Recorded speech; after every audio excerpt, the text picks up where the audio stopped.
Bienvenido, Robert. Muchas gracias por acudir a mi llamada. Nada, gracias a ti por llamarme y bueno, espero que salga de aquí una buena conversación para todos. Seguro que sí, seguro que sí. Y hay una constante que nos atañe a todos de una manera o de otra en diferentes ámbitos de nuestra vida, desde que nacemos hasta que nos morimos, y es el miedo. Miedo a emprender y mira que a mí me gusta ese sueño que tengo, madre mía, yo quiero ser pastelero, pero no, me da miedo emprender. Miedo a perder a una persona que creo que es la mujer de mi vida o el hombre de mi vida y tengo miedo a perderla. Hoy vamos a hablar de esto y vamos a hablar de esto con Robert Martínez, que no es poca cosa. Así que bueno, Robert, aparte del miedo natural de me va a pillar un camión, o hay un león o hay una guerra y hay gente que me está disparando, aparte de ese miedo, que ese miedo es instintivo y ese miedo es normal, ¿qué me puedes tú decir después de tantas entrevistas, tantos años de experiencia? ¿Qué me puedes contar tú del miedo? Digamos que todo miedo, tanto los fundados como los infundados, como bien has apuntado, esconden un deseo. O sea, hasta el miedo instintivo, pues responde al deseo de mantenerme bien, saludable y sin dolor. Entonces hay un miedo que es evitativo, quiero evitar que una bestia me coma o me haga daño, y es precisamente porque quiero estar bien, porque quiero sobrevivir o por lo menos quiero vivir con la menor cantidad de dolor y sufrimiento. O lo mismo, los ejemplos que ponías, tengo miedo a que esta persona me deje, bueno, ergo quiero estar con ella. Oye, tengo miedo a emprender, no, yo tengo miedo a fracasar, lo que tengo es un deseo de éxito brutal y evidentemente como no hay ninguna garantía de conseguirlo, el miedo me alerta de que a lo mejor mi preparación no es suficiente o que la percepción que tengo sobre mi preparación es insuficiente. Entonces yo creo que el lugar al que podemos acudir a dar más información son en los miedos infundados, cuando realmente estoy haciendo una lectura distorsionada de mis capacidades o de la situación, acentuando unos peligros que no son reales, que están amplificados por creencias, por supersticiones o simplemente por un sentimiento de autoprotección que se ha ido automatizando con el tiempo. Ese es el tipo de miedos que hay que atajar. Aquellos que no tienen un correlato auténtico con la situación, donde hay una grave desproporción, o incluso cuando el miedo empieza a ser patológico, paralizante o hasta el punto de hacer que o te evadas demasiado o pelees de una manera completamente loca o que te quedes bloqueado ante la situación. Todos esos miedos hay que atajarlos, hay que vencerlos, y lo primero es en la mente, aprendiendo a leer con mayor frialdad lo que está pasando para no hacer ese tipo de análisis o diagnósticos desproporcionados. Fíjate qué interesante que dices, miedo patológico. Quiero meter en esta coctelera unos elementos, ¿no? Miedo patológico. ¿Es que acaso no somos adictos al miedo, en cierta manera? ¿Es que no somos capaces de rendirnos a la vida? ¿Es que tanto pánico nos da lo desconocido? Porque al final ese miedo muchas veces es miedo a que no sé qué va a pasar. No sé qué va a pasar, entonces necesito tenerlo controlado. Necesito tenerlo controlado. Necesito que esa persona se comporte como yo espero que se comporte, porque claro, todo lo que es fuera de lo conocido me da miedo. O, vale, sí, yo emprenderé, que esto es un clásico, que lo veo yo mucho en consulta, yo emprenderé cuando este proyectito que estoy empezando a desarrollar me dé el dinero suficiente para que yo pueda dejar mi trabajo. Y yo digo, pues no olvídate, o sea, porque en algún momento tú vas a tener que dar un salto de fe para soltar una liana sin saber si te vas a poder enganchar a la otra. Entonces, esta historia de somos adictos al miedo, ¿tú qué piensas? El miedo puede servir muy bien como excusa. Entonces, la adicción al miedo a la que apuntas es porque realmente te sirve como pretexto para no asumir riesgos y por lo tanto no fracasar. Sería un miedo al fracaso realmente lo que suele haber detrás. Y el miedo al fracaso está también generado desde la ausencia de poder y responsabilidad que solemos asumir desde la infancia, ¿no? O sea, que también hay una parte que es lógica. Tú delegas en tus padres, ellos son los que saben, los que mandan y por lo tanto los que asumen la responsabilidad. Y claro, nunca hay una transición natural en la cual tú vas ganando una responsabilidad que sea cómoda y que sea agradable. O sea, básicamente la responsabilidad que nos van dando en la vida, especialmente en la educación y demás, es una responsabilidad para mal. Es decir, ahora eres responsable, con lo cual te puedo machacar, te puedo multar, te puedo sancionar. Rara vez es una responsabilidad en la cual viene un premio, casi siempre es asociada a castigos. Entonces ocurre que la mayoría de la gente no quiere esa responsabilidad, no se quiere hacer verdaderamente mayor, en el sentido de que si lo que voy a ser es responsable penal, responsable para que me puedas meter caña, pero tampoco opto a mejores premios, pues entonces la mayoría de la gente tiende a delegar esa responsabilidad y por lo tanto cuando tiene que tomar acciones dices, ¿cómo? Que sin red. Porque yo al fin y al cabo salgo de un curso y yo aplico a rajatabla lo que ha hecho el profesor o la profesora, pues bueno, si sale mal, oye, es culpa suya. Yo he seguido mi protocolo, que lo hemos visto mucho en términos, por ejemplo, sanitarios, ¿no? Si yo he seguido el protocolo y si me ha muerto el paciente, a mí no me podéis decir nada porque yo he seguido el protocolo. Si ha muerto el paciente, es igual, yo he cumplido las normas. Entonces todo el mundo busca esa autoridad, esa norma, alguien que se responsabilice de las consecuencias. Y claro, eso, en cierto modo, es cómodo, pero a la larga te crea muchos problemas, porque entonces cuando tienes que tomar decisiones y asumir riesgos, no quieres. Le tienes pánico a asumir riesgos y a cagarla, a cometer errores, porque entonces no puedes echarle la culpa a nadie, la culpa te la comes tú. Y claro, el salto de fe ese que decíamos, bueno, es que si hago un salto de fe y no sale bien, ¿a quién le echo la culpa? Digo, oye, lo has decidido tú cuando tú has querido, porque te ha apetecido. No puedo decir, es que no me ha salido bien porque no me han dejado. Digo, no, no, si lo has hecho cuando tú has querido, has hecho lo que tú has querido, como tú has querido y cuando tú has querido. Entonces, ¿de quién es el problema? El problema es tuyo. Claro, eso jode un poco más porque nos hemos acostumbrado a que la culpa sea del maestro, del profesor, de no sé quién, y nosotros hemos sido obedientes porque nos han educado en la obediencia y por eso el miedo es miedo a desobedecer a la autoridad o a ser yo la autoridad y por lo tanto yo me como el marrón si las cosas no salen como a mí me gustaría. Miedo a desafiar a la autoridad, miedo a desafiar al maestro, que en el fondo estamos hablando del arquetipo paterno masculino de la autoridad, lo que yo tengo que alcanzar para recibir el reconocimiento.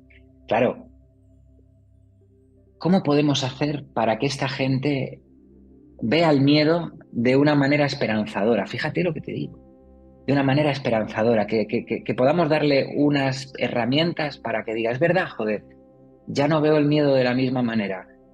Ahora voy a hacerlo aunque tenga miedo, porque sé que lo que hay detrás, que es la magia de la vida. Claro, el salto al vacío, el salto de fe está para que te des cuenta de que nunca hubo ningún peligro, de que la vida siempre estaba ahí para sostenerte, que hay que tener ese arrojo. ¿Cómo podemos ayudarle a la gente para que diga, es verdad, mañana me voy a atrever a hacer esto y lo voy a hacer de la mejor manera que sé porque no conozco otra y sea lo que pase después, a mí me va a valer? ¿Qué le podemos decir, Robert? Sobre todo, primero, porque como hemos hablado antes, existen los miedos infundados. Entonces, los miedos infundados se tienen que resolver con conocimiento. O sea, hay cosas que es lógico que me dé miedo a hacer. Si nunca he montado una moto, pues mañana me voy a poner una moto a 200 por hora porque me puedo matar. Entonces es lógico que tenga miedo de algo en lo que hay un riesgo más que evidente.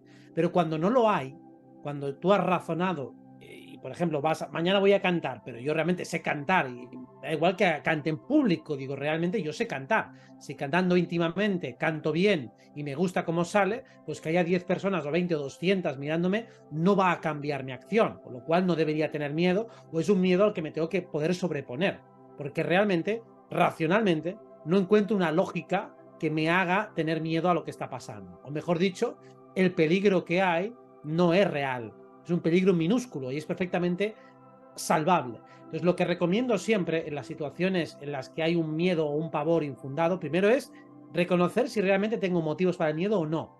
Si no los hay, si fuera un amigo el que le está pasando, yo diría, mira, hazlo ya de una puñetera vez, deja de hacer tonto, entonces es que el miedo es infundado. Porque si a otro yo le recomendaría dar el salto, significa que está todo a favor. Otra cosa es que no lo vea claro y sea legítimo. Entonces, lo que siempre recomiendo es, bueno, cuando una situación, por ejemplo, sale de una relación, pero hay hijos involucrados, hay juicios, hay no sé cuántos, hay un montón de decisiones, digo, bueno, ve tomando primero decisiones más pequeñas que sí que puedas hacer mañana.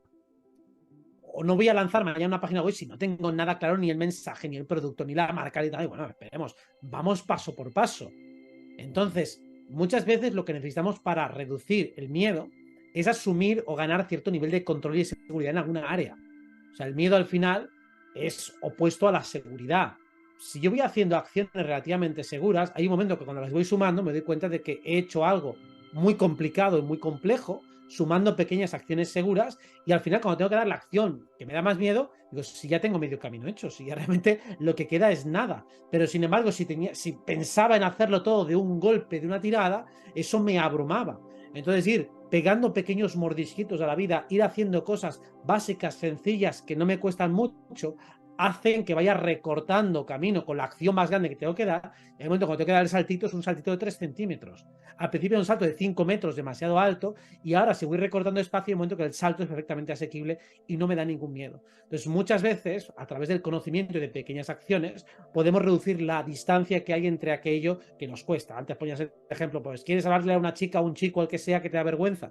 Bueno, pues a lo mejor primero no hables con intenciones eróticas, simplemente habla de algo banal, de algo de trabajo, de algo puramente neutro, y ya está. No te pongas en juego sentimentalmente, simplemente establece un contacto neutro, sencillo, básico sobre un tema que domines. No intentes confraternizar, no intentes intimar, no intentes causar una buena impresión, sino que simplemente limítate a hacer una transacción neutra, algo sencillo donde tu honra no esté en juego.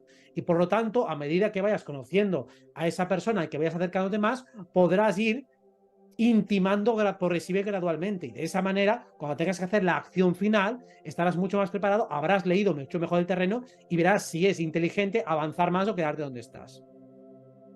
Si yo tengo un deseo de corazón, que por supuesto me va a producir un miedo, ese deseo me pertenece. Porque si Fernando Alonso decidió ser astronauta,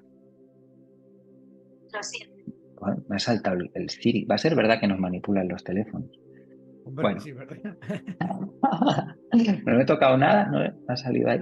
Sí, Fernando Alonso tenía una pasión, un ardor de corazón de ser piloto de Fórmula 1. Era su sueño, no es el mío. Yo no quiero ser piloto de Fórmula 1, pero mi sueño sí era ser terapeuta.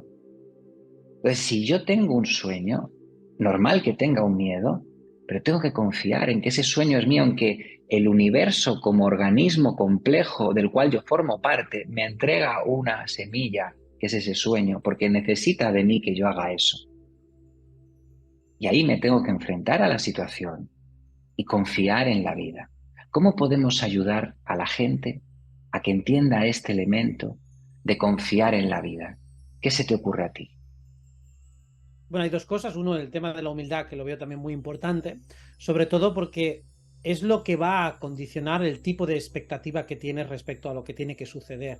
O sea, cuando hay humildad, como tú dices, aceptas lo que está pasando sin prejuicios. Cuando no hay humildad, tú tienes un deseo, proyectas cómo deberían ser las cosas, y obviamente si no salen como yo había planificado, se genera una presión psicológica en forma de autocastigo que es tremenda. O sea, la exigencia se multiplica, el perfeccionismo se multiplica, porque yo tengo una presión inconsciente de cómo tendría que ser. Y como no está siendo como yo pensaba, entonces ahí es cuando empiezo a pensar que soy un fracasado, o que el profesor es imbécil, o que esta persona realmente no sé qué está pasando, o que el universo conspira contra mí. Y todo es porque tengo un prejuicio, una idea de cómo deberían desarrollarse los acontecimientos. La mirada humilde es, yo voy a aceptar lo que pasa, y después, enlazándolo con la fe, tengo la confianza de que si se desarrolla de esa manera es por algo inteligente, y además compatible con lo que yo de fondo quiero. Y ahí también, cuando vamos a la humildad, es lo que de fondo uno quiere, como tú dices, siempre es verdadero y es auténtico. Y recalco en lo de fondo. Luego, después, puede ser irreal, idealizado, incompatible, la forma en que he codificado ese deseo. Yo quiero estar con menganita, con fulanita, digo, bueno, eso puede ser una distorsión. Tú realmente quieres amor, quieres conectar con alguien, y se lo has proyectado a esa persona considerando que es la que mejor aglutina esos ideales, pero tal vez hay otra que encaja bastante mejor, pero aún no la conoces, por ejemplo. Y la has descartado por prejuicios, o la conoces y la has descartado, o simplemente no la conoces. Entonces, si eso se está resistiendo, no es porque no es para ti ese deseo, sino porque está mal formulado en ese momento, por falta de conocimiento, o como decimos, por prejuicios. Entonces, la humildad y la fe van unidas en el sentido de que si realmente te das cuenta de que algo está en ti, si lo expresas adecuadamente, siempre acaba funcionando y siempre acaba saliendo como tú quieres. No con la forma, no con los pasos, no con el desarrollo que tú quieres, pero sí en el fondo. En el fondo siempre es lo que tú has querido, y ahí es donde está esa parte inteligente del universo que es absolutamente verificable. Todo el mundo al final se sale con la suya en lo importante. no en la forma. La forma, eso sí que es muy arbitrario y ahí el universo es cuando te sorprende. Pero en el fondo siempre. Entonces, el problema es que la mayoría de la gente no comprende su fondo y se identifica con la forma. Se identifica con una forma puntual. Uno entra en una fiesta, se siente incómodo con la gente y llega a la conclusión de que la persona es tímida. Digo, no eres tímida. Simplemente estás en un entorno en el que, por lo que sea, no has conectado o con las personas o con la situación. Si te llevo a otra fiesta con gente que se parece mucho a ti en cuanto a valores, manera de funcionar, de repente te verás que te desenvuelves mucho mejor, con lo cual que antes eras tímido y ahora revertido. Lo que ha cambiado es la comodidad, y eso es la forma, es el fondo. Entonces, el entenderse en el fondo es lo que te da realmente la información relevante de cómo funcionas. Entonces, ¿cómo ayudar a confiar en el universo? Dándose cuenta de que los deseos auténticos siempre se cumplen. Y los que no se cumplen es porque no están bien formulados. Lo que realmente deseabas siempre se cumple. Lo que no era literatura que tú le agregabas adicionalmente y que confundías con el auténtico deseo. El cómo no nos pertenece. El cómo no nos pertenece. Qué interesante. Fíjate, ¿no? Los deseos siempre se cumplen. Claro, los deseos de corazón. Quiero un yate. Hombre, si es de corazón, tendrás un yate. Quiero ser millonario. Ya, bueno, ser millonario, pero ¿para qué? ¿Tú qué quieres comprar con ese dinero? Tranquilidad. Ah, bueno, pues a lo mejor eres millonario, o a lo mejor, yo qué sé, lo que sea, pero tranquilidad vas a tener. Vaya, tranquilidad vas a tener. Y lo que tú dices, ¿no? Además que ayer un amigo me decía, por una historia con una chica, es que es esa chica, ¿y qué tiene? Y aquí la ley de atracción no funciona. Y yo le decía, no, hombre, no. Digo, tu idea de manifestar es el amor, formar una familia, no sé qué. Imagínate si yo, o sea, si la ley de atracción funcionara en plan, yo quiero casarme con Scarlett Johansson, pues habría un problema. Habría un problema, porque habría que clonar a muchas Scarlett Johansson, ¿no? O sea, sería una cosa, es el concepto, es la idea, es el símbolo, lo que tú manifiestas. El cómo te da igual. Si es que eso es además lo más bonito, que no te tienes que preocupar de nada. Simplemente tienes que estar abierto, humildemente, a ver qué te trae la vida, a tomar nota, a observar para poder hacer ese camino. Bueno, explicado esto, que me ha gustado mucho, vámonos ya con el salseo. Vámonos ya con el New World Order, con la conspiración, porque claro, estamos hablando de lo mismo y las respuestas son las mismas, es decir, es la misma historia. De repente, bueno, esto es más viejo que el hilo negro, pero vamos a partir desde el evento del 2020, ¿no? Pasan una serie de cosas que todos ya sabemos, no sé qué, y empieza una carrera loca, como eso sí que es verdad que nunca se ha visto antes, de tecnología aplicada contra el servicio de la humanidad, a todos los niveles. Y, joder, mira, Robert, perdona, yo tengo mi manera de ver las cosas como cada uno tiene la suya, ¿no? Pero a mí hay una cosa que me... De hecho, yo creo que fue una de las grandes claves de tu éxito y a mí me gusta mucho cómo ves tú estos temas, ¿no? Porque hay mucho contenido oye, que ole por ellos y hay que estar siempre agradecidos de que la gente invierta su tiempo en comunicar y demás.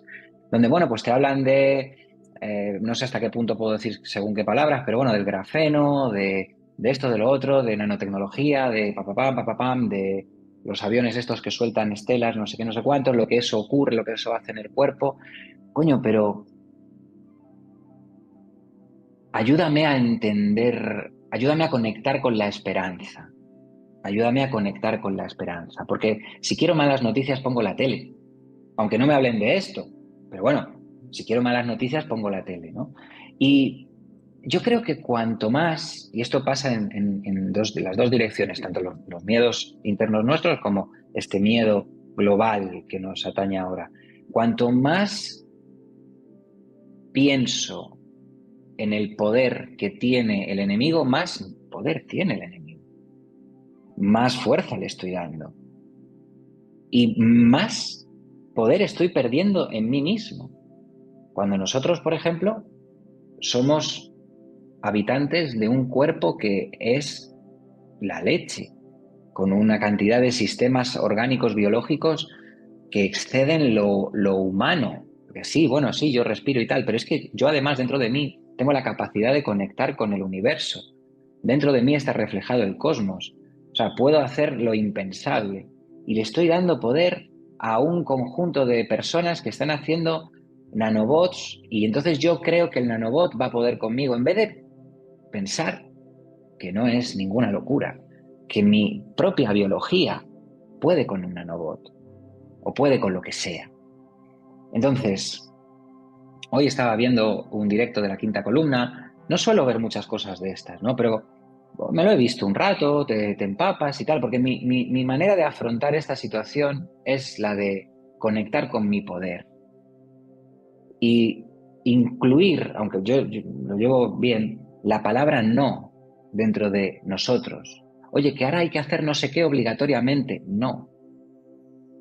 Oye, que es que ahora os voy a quitar las monedas y os voy a poner un cibereuro, no sé qué. No, no. No, es que te meto en la cárcel. Vale.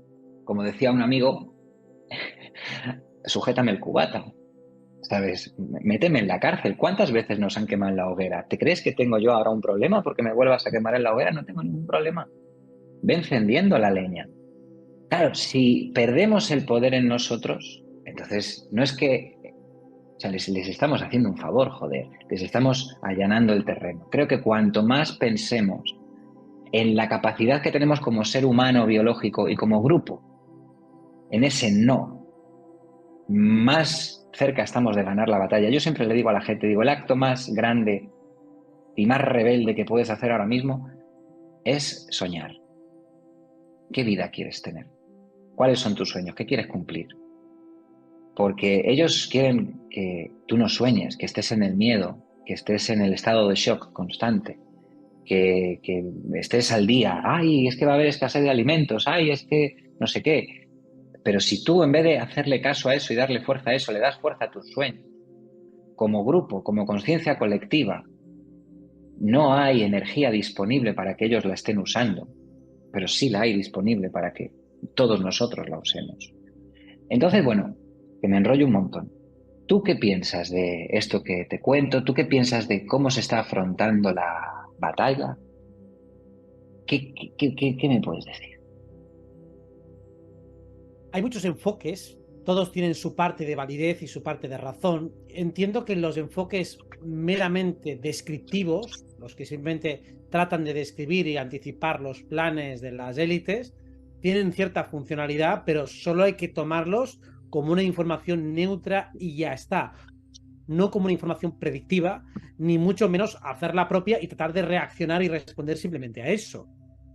O sea, si lo tomo simplemente como datos, como información, como comprender su agenda, ya está. De ahí no pasa. El problema suele ser la respuesta y desde el lugar que se da la respuesta a todo eso. Dice, van a hacer esto, lo otro, lo otro. Ya lo intuimos, llevan toda la vida. Pero además hay que tener en cuenta todas las veces que dicen que van a hacer esto y finalmente no lo hacen porque no pueden hacerlo, no pueden conseguirlo. Aquí en Cataluña, muy poquito estaban tratando de inculcar una serie de aberraciones sexuales con menores en la educación sexual de los niños y la frenaron. La frenaron porque unos abogados cristianos dijeron que tal, no sé cuándo. Bueno, pues aquello que ya estaba aprobado por la Unión Europea, por la Generalitat, por no sé cuántos, se frenó. Al igual que se ha frenado eso y me estaban diciendo que eso era inevitable, que ya está aprobado, que no sé qué, que no sé cuántos, toda la matraca del miedo y tal, finalmente se frena antes de que se empiece a aplicar. Como esos ejemplos hay 200.000 de que se intenta y se frena, porque hay alguien que dice no, porque hay 4 que dicen no, porque hay leyes que en el fondo nos amparan.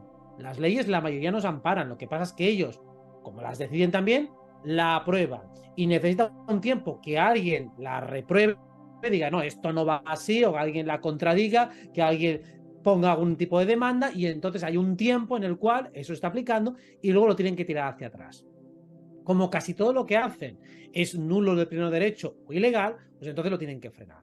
Y luego, la variable energética, la variable de, si hemos estado hablando de cómo creamos la realidad, cómo realmente el universo cumple nuestros deseos, oye, ¿no tenemos suficiente capacidad para que se cumplan nuestros deseos? Y más cuando entran en colisión con los demás. Entonces, simplemente responder a ellos y ya está. Yo no digo que no haya que dar respuesta, pero no quedarse solo en eso. Y desde luego estar en una actitud permanente de miedo, de pánico, de reactividad, no es saludable, porque no van a parar.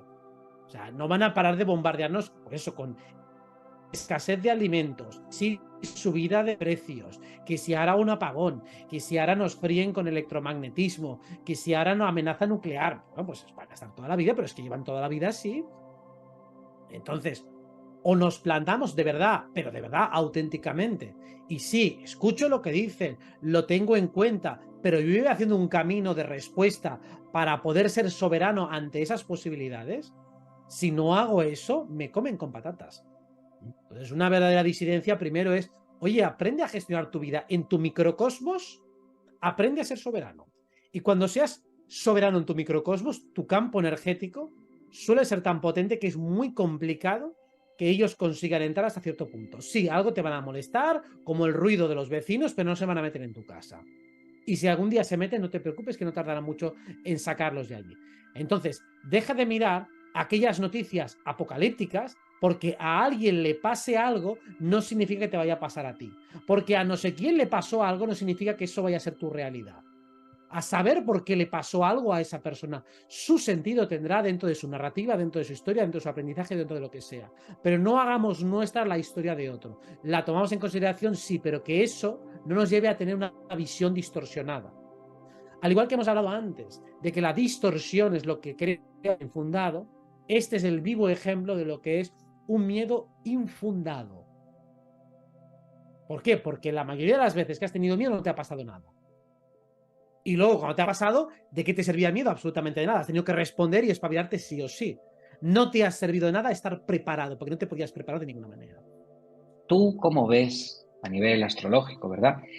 ¿Cómo ves estos años venideros? ¿Se vislumbra esa victoria? Que esto no va a ser de un día para otro, como en las películas, ¿no? Ya hemos ganado la bandera, no sé qué. No, yo sé que esto es un proceso, como todo en la vida es un proceso, pero ¿se ve cercano el momento de punto de inflexión donde ya las cosas no van a ir a peor, sino que van a ir mejorando? ¿Ya estamos en ese punto? ¿Qué me puedes decir? Ya estamos en ese punto desde hace tiempo, porque desde luego a peor no están yendo, más allá de la inflación de precios que tenemos y de 4 tonterías que están pasando, realmente las cosas están mejores que en 2021, 2020, claramente. O sea, yo no creo que el mundo haya ido a peor. Si atenemos al nivel de conciencia que ha adquirido cierto nivel de la población, yo creo que estamos claramente mejor. Pues no vamos a ir a peor, sino que vamos a mejor en todos los pasos. Para mí el punto de inflexión no es algo que se codifique de un día para otro, como bien dices, sino que es un proceso. Y para mí el elemento clave va a ser un despertar espiritual mayor. Cuando despertar espiritual en el sentido de despertar de habilidades parapsíquicas, habilidades sobrenaturales, más clarividencia, más clariaudiencia, en un número importante y significativo de la población, y eso va a ir sucediendo en 2024, 25, 26, o sea, es uno de los elementos astrológicos más importantes para ese despertar, para que la gente realmente empiece a ver el mundo invisible de verdad, o sea, lo vea como una realidad palpable. Cuando uno ve bien y entiende el mundo invisible, lo empieza a comprender, lo empieza a integrar, el mundo de la Matrix se cae. El sistema de control se cae, se rompe, porque todo el sistema de control está basado en una cosmovisión cientificista, en una cosmovisión materialista, en una única vida que hay que vivir, en un mundo puramente sensorial, visible, material, del cual cuando empieza a comprender de verdad que sí que tiene capacidad de poder visible, cuando eso se ha ejercitado, puesto a prueba otra vez, ya no me puedes vender tonterías, ya no me puedes venir cosas, ya no me puedes vender, pues, mierdas genéricas. Es que no las voy a comprar porque sé que son mentira. Cuando yo empecé con la astrología, hace ya muchos años, 2021, lo primero que investigo es, oye, la astrología debe estar aceptada porque esto es la hostia. En un rato me he dado cuenta que esto funciona. Digo, pues, ¿en qué universidad está la astrología? Yo ingenuamente, ¿en qué universidad está? Pues no, leí el momento las decían que eso era una pseudociencia, que eso no está demostrado, que eso es mentira, que está demostrado que es falso. Y yo, ¿cómo que está demostrado que esto es mentira? Que había gente que decía que eso es mentira, igual que la numerología. Pero perdón, Yo, que eso es mentira, que eso es falso. Entonces, claro, yo ahí ya descubro totalmente, absolutamente que el sistema miente. Te das cuenta de que el sistema te está mintiendo en algo tan gordo, cuando le cae una bien gorda, después más habrá detrás, pues solo es tirar del hilo. Entonces, cuando uno empieza a ver que lo espiritual no solo no está aceptado, sino que está frontalmente rechazado, que todo el mundo que hace algo esotérico espiritual se le llama charlatán, se le llama farsante, o sea, ¿qué es eso lo que estamos designados y denominados como farsantes y charlatanes? Algo que hemos visto que es real, que es auténtico y además que te cambia la vida para bien. Y te llaman estafador por eso, digo, pues entonces el sistema es el estafador. Cuanta más gente tiene un acceso directo a la vida espiritual y tiene revelaciones metafísicas y las puede comprobar en su día a día, el sistema se rompe. Y precisamente eso es lo que está en los próximos años como germen más importante. Ya hemos tenido un aperitivo durante estos años, pues ahora viene lo gordo. Y lo gordo empieza 2024, 2025, 2026. O sea que esto ya está en marcha. Y eso es lo que va a marcar la diferencia y la caída del sistema. En estos momentos, en este impasse que estamos viviendo, en esta transición del Homo sapiens al Homo spiritualis, podríamos decir, ¿no? ¿Cómo sientes tú a la sociedad respecto a eso, a ese ego? Si es cierto que tú hace, yo qué sé, 30 años, 20 años, podías observar mucho ego en la sociedad, no un ego, no me refiero a un ego tóxico, que los hay, por supuesto, que tal, sino a una ausencia de conciencia que evidentemente nos aboca al ego. Si no estoy en la conciencia, estoy en el ego. Pero, ¿cómo ves tú este despertar espiritual? ¿Cómo sientes tú a la sociedad? ¿Cómo es tu termómetro social respecto a, ves esos niveles de ego, no de egoísmo ni de egocentrismo, sino de ego bajar? ¿Ves que ese frutero que antes, ahora de repente te dice que fíjate que es que está Mercurio retrógrado? ¿Cómo ves esto? ¿Cómo sientes tú este termómetro? Bueno, veo que todavía es una asignatura pendiente, pero va mejorando en algo. Es decir, todavía estamos lejos de sacar una buena nota, en el sentido de que la apertura espiritual no excluye el control soterrado del ego. Y de hecho muchas veces suelen ir a la par, ¿no? Uno se abre hacia cuestiones superiores y trascendentes, pero entonces pretende abandonar el ego y el ego lo que hace es tomar un control espiritualizado, o sea, el ego espiritual, ¿no? Entonces ahora ya el que ha hecho 4 cursillos va de listo y todavía es peor y más repelente y juzgas y es más agresivo y todavía más desobrado. O sea, que realmente a veces puede ser hasta peor. O sea, para mí, la humildad que comentabas al principio, que es esta actitud permanente de estudiante ante la vida, no hay que abandonarla nunca, que es una manera de utilizar al ego para tu servicio. O sea, ser humilde respecto a la vida y luego ser capaz de ser contundente, rotundo, equilibrado y directivo respecto a las cosas que quieres. O sea, no dudar de las cosas que quieres cuando las quieres. No cuestionártelo absolutamente todo, sino ser capaz de utilizar esa energía masculina en positivo, o sea, utilizar para que me ayude con sus mecanismos psicológicos y con su propia sensibilidad a acercarme a mis metas y mis objetivos. O sea, ya que el ego es un aparato sensible, pues voy a utilizarlo a mi favor. O sea, voy a aprovechar mi propia psique para conseguir aquello que es hasta mejor para mí espiritualmente. Y obviamente no voy a jugar a fingir que el ego no existe, porque entonces es cuanto más poder va a tener. Nadie tiene un ego más grande y más poderoso que aquel que trata de negarlo. Entonces el ego está allí y está para algo. Al igual que tienes un cuerpo y no vas a negarlo, lo voy a poner en su lugar y el lugar es la multidimensionalidad. Si tengo un cuerpo, tengo una mente, tengo un ego, tengo un emocional, tengo cuerpos espirituales, pues somos un equipo. Y si somos un equipo, aquí no manda ninguno, mandamos todos. Y entre todos llegamos a un acuerdo y ejercemos consensos entre todos. Eso es básicamente tener un ego saludable, una salud saludable y todo en general es al menos en equilibrio. Entonces todavía el comprender ese equilibrio es algo que cuesta, sobre todo porque la propia vida en la que vivimos es desequilibrada. Y como es desequilibrada, pues nos vamos zarandeando de un lugar a otro y volver otra vez a ese centro es difícil porque tenemos que salir y tenemos que volver. Estar en equilibrio no significa estar todo el rato en el centro. Significa ser capaz de desbalancearse y volver. porque eso es el flujo de la vida. A veces estás arriba, a veces estás abajo, pero tienes que no perder la perspectiva jamás. Y el no perder la perspectiva es colocar al ego en tu sitio. Si finges que no está, no, no me afecta nada, no, esto no me resbala, ¿qué coño te va a resbalar? Te molesta igual que se metan contigo, quieres cosas, te frustras cuando no las consigues, perfecto. Eso es tener un ego normal, saludable y sensible. Lo que le das al ego, en todo caso, es una interpretación más madura y más inteligente de lo que está pasando, aceptando sus respuestas automáticas, pero no alimentándolas más de la cuenta. Sí, te molesta el rechazo, te molesta el fracaso, como es lógico que te moleste. Ahora, no le des más vueltas ni sobredimensiones una respuesta emocional ni una lectura precipitada que hagas de cualquier situación. Eso es poner al ego en su sitio, darle exactamente la parte que necesito. Que si tengo hambre, no digo que me hambre, como y ya está. Y no monto un drama, pues lo mismo para el ego. Pues colocarlo en su sitio es complicado porque al agregarle variables espirituales es muy fácil que el ego se camufle y se convierta en un tirano cabronazo que finge que ya no está. Digo, no, ahora eres peor todavía que antes. Exacto. Exacto, muchas veces, exacto, eres peor todavía que antes porque como ahora yo quiero ser espiritual y tú dices, ¡buah, genial! Que hay que hacer cosas para ser espiritual. Yo voy el primero y me voy a llenar la casa de inciensos, ponerme un turbante blanco, meditar obligado sin entender qué estoy haciendo, porque así yo soy espiritual, ¿no?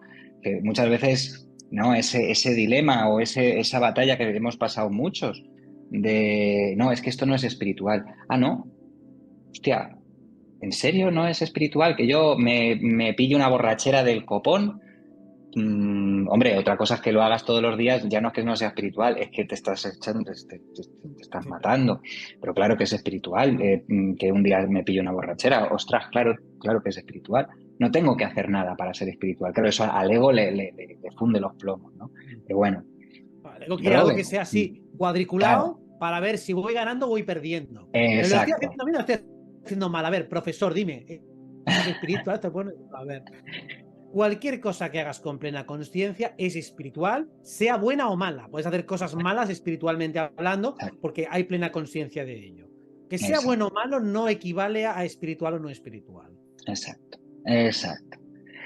Bueno, Robert, pues muchísimas gracias. Espero que a la gente le haya gustado esta charla, que si tenían incertidumbres, miedos, inseguridades, pues mañana, cuando sea que vean el vídeo, ¿no? Digan, joder, es verdad, me voy a atrever a hacer esto, me voy a atrever a hacer lo otro, porque el mundo es de los valientes, es de los que trascienden esas barreras, esos impedimentos autoimpuestos para conquistar su propio mundo, que es el mundo de todos. Así que, de nuevo, muchísimas gracias por venir. Te mando un abrazo súper fuerte y ojalá nos veamos pronto, claro que sí, ¿por qué no? Que así sea, seguro que sí.